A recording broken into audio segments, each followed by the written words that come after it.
माधवपुर गांव में सावित्री अपनी बेटी अंजना के साथ रहती थी। सावित्री के पति का देहांत हो चुका था। सावित्री गांव के जमींदार के घर में काम करके अपने घर का खर्च चलाती थी। वह अंजना को पढ़ा लिखा कर एक बड़ा डॉक्टर बनाना चाहती थी, इसीलिए वह बहुत मेहनत से काम करती थी। एक दिन सावित्री ने अंजना से कहा, बेटी, मैं काम पर जा रही हूँ।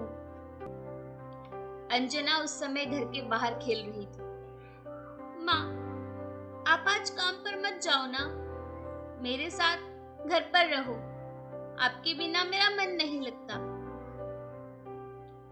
अरे बेटी, काम पर तो जाना ही पड़ेगा, नहीं तो पैसे कहाँ से आएंगे? फिर पैसे इकट्ठे करके तुझे पढ़ाना है। जब तू पढ़ लिख कर डॉक्टर बन जाएगी, तब मैं घर पर ही रहूंगी। इतना कहकर सावित्री काम पर चली गई और अंजना खेल खेलने लग गई। दोपहर के समय अंजना जब थक हार के अपने घर में सो रही थी, तभी अचानक उसे दरवाजा खटखटाने की आवाज आई। अंजना ने दरवाजा खोला तो सामने पड़ोस में रहने वाले रामू काका खड़े थे। उन्होंने अंजना से कहा, बेटी, तेरा कोई रिश्तेदार है जिसे तू जानती हो? काका, मेरे मामा मामी पास के गांव में रहते हैं, लेकिन ऐसा आप क्यों पूछ रहे हैं? तब रामू काका ने बताया, बेटी, तेरी माँ सफाई कर रही थी, वह गिर गई और अब हमारे बीच में नहीं रही। यह सुनकर अंजना के होश उड़ गए, वह रोने लगी। रामू काका ने बड़ी मुश्किल से उसे चुप कराया और उससे उसके मामा का पता पूछकर गांव के एक आदमी को उन्हें खबर देने भेज दिया। सावित्री के भाई रमेश ने आकर सावित्री का अंतिम संस्कार किया। उसकी पत्नी ने अंजना को संभाला। अगले दिन रामू काका और गांव के जमींदार अंजना के घर आए। उन्होंने रमेश से बातचीत कर जमींदार ने कहा, रमेश जी, यह बच्ची अब अनाथ हो गई है, इसकी देखभाल आपको करनी होगी। सावित्री का देहांत मेरे घर में काम करते हुए हुआ है, इसीलिए मैं इस बच्ची के पालन पोषण के लिए आपको 1 लाख रुपए दे रहा हूं। आप इसका अच्छे से पालन पोषण करना। यह कहकर जमींदार ने रुपए रमेश को दे दिए। आप चिंता मत करिए, मैं इसका अच्छे से पालन पोषण करूंगा। अगले दिन रमेश और उसकी पत्नी कुसुम अंजना को लेकर अपने घर आ गए, लेकिन अंजना का वहां मन ही नहीं लग रहा था। उसे अपनी माँ की याद आ रही थी। वह बस दिन रात रोती रहती थी। एक दिन कुसुम ने उसे कहा,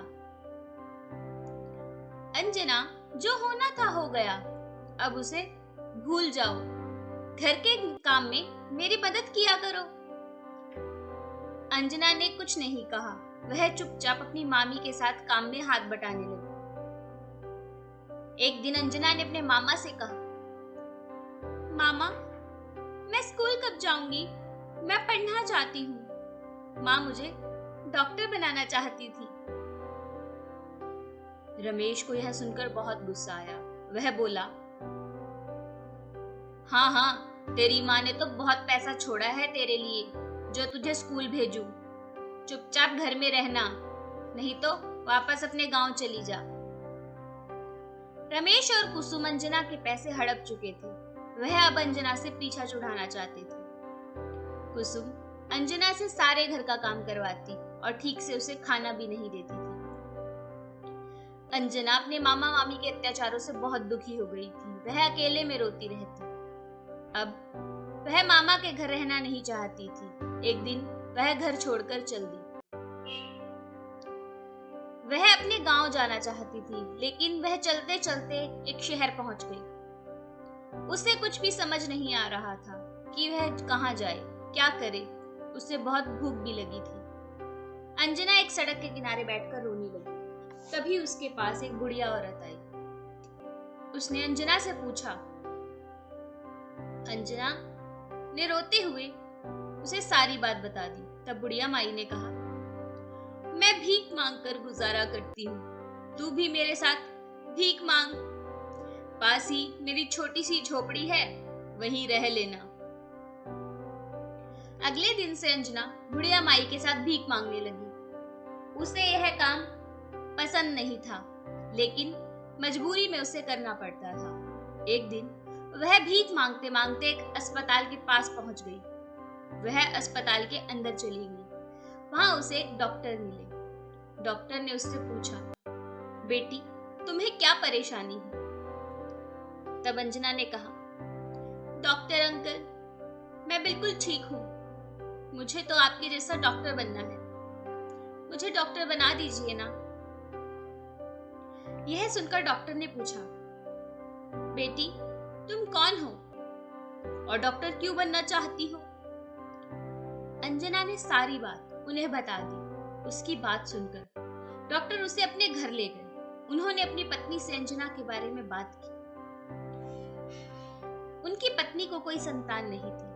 उन्होंने अंजना को अपने घर में रख लिया और उसे स्कूल भेजना शुरू कर दिया। धीरे धीरे समय बीतता गया। अंजना बड़ी हो गई थी। एक दिन वह घर पहुंची। उसने कहा, मम्मी पापा आप कहाँ हो? डॉक्टर की पत्नी ने अंजना से पूछा, क्या बात है बेटी, तुम आज बहुत खुश नजर आ रही हो। अंजना ने उनके पैर छुए और कहा, माँ आज मैं डॉक्टर बन गई। यह आप दोनों के कारण हुआ है। आपने एक अनाथ भिखारिन को अपनी बेटी बना लिया। यह कहकर अंजना रोने लगी। डॉक्टर और उनकी पत्नी ने उसे चुप कराया। डॉक्टर ने उससे कहा, बेटी तुम डॉक्टर अपनी मेहनत से बनी हो। हमने कुछ नहीं किया। आज खुशी का दिन है, रोने का नहीं।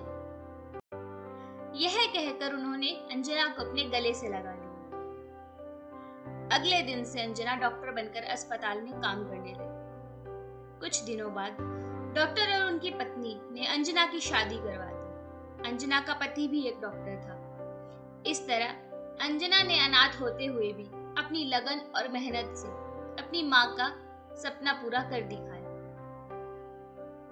शिक्षा, मेहनत और लगन यदि सच्ची हो तो ईश्वर किसी न किसी रूप में आकर आपकी मदद अवश्य करते हैं। इसीलिए अपने सपनों को पूरा करने के लिए हमेशा मेहनत करते रहें। ऐसी ही प्रेरणादायक और मनोरंजक कहानियां सुनने के लिए हमारे चैनल को लाइक, शेयर, सब्सक्राइब करना ना भूलें। धन्यवाद।